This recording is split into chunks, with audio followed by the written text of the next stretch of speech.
most students don't use.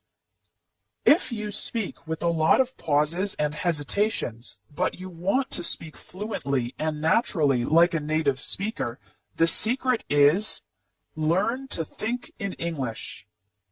Many English students say, "It's too difficult. I don't know enough English words. I need to think in my native language and translate."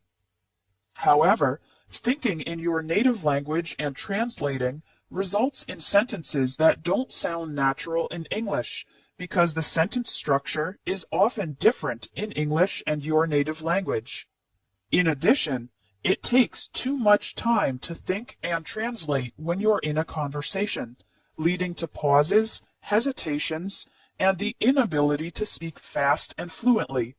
So, here is how you can learn to think in English, from the beginner level to advanced. Level 1 is thinking in individual English words.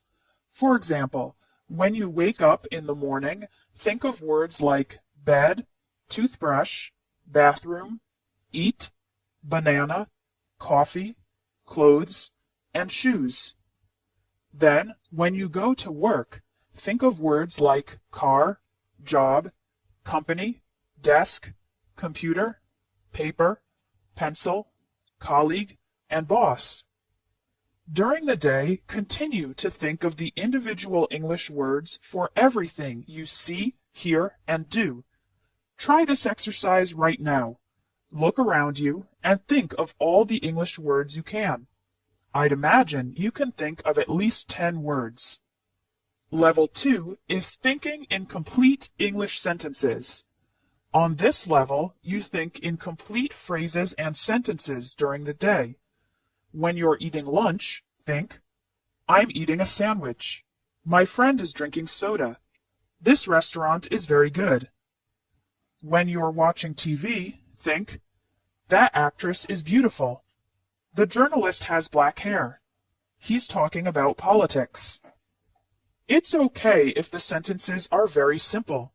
The most important part is to practice and develop the habit of thinking in complete sentences. Level 3 is functional English. On this level, you imagine having to use English for everything that you need to do. After every time you speak in your native language, think of how you would say that in English. For example, how would you buy a train ticket or order a drink in an English-speaking country? "A round-trip ticket to Central Station, please. Could I have a lemonade with no sugar?" This helps develop your English for real-life situations, even though you are only thinking and not speaking. If during this exercise you don't know how to say something, check your dictionary later.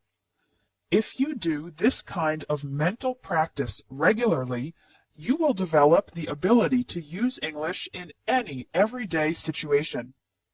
Level 4 is narrative English, telling a story or speaking for a long time in English. It's best to do this exercise when you have some time, like when you're waiting in line or taking public transportation. Think of a memory or story that you would like to tell an English-speaking friend. Then, tell the story in your head in English. Because you are only thinking, not speaking, you can relax and do your best without all the pressure of a real conversation. I hope you can see that you don't need to be super advanced to learn to think in English. You can start today. Try one of the 4 levels this week: thinking in individual words, complete sentences, functional English, or narrative English. Thinking in English is the biggest tip for increasing your fluency because it makes you more confident and helps you speak more easily without hesitation.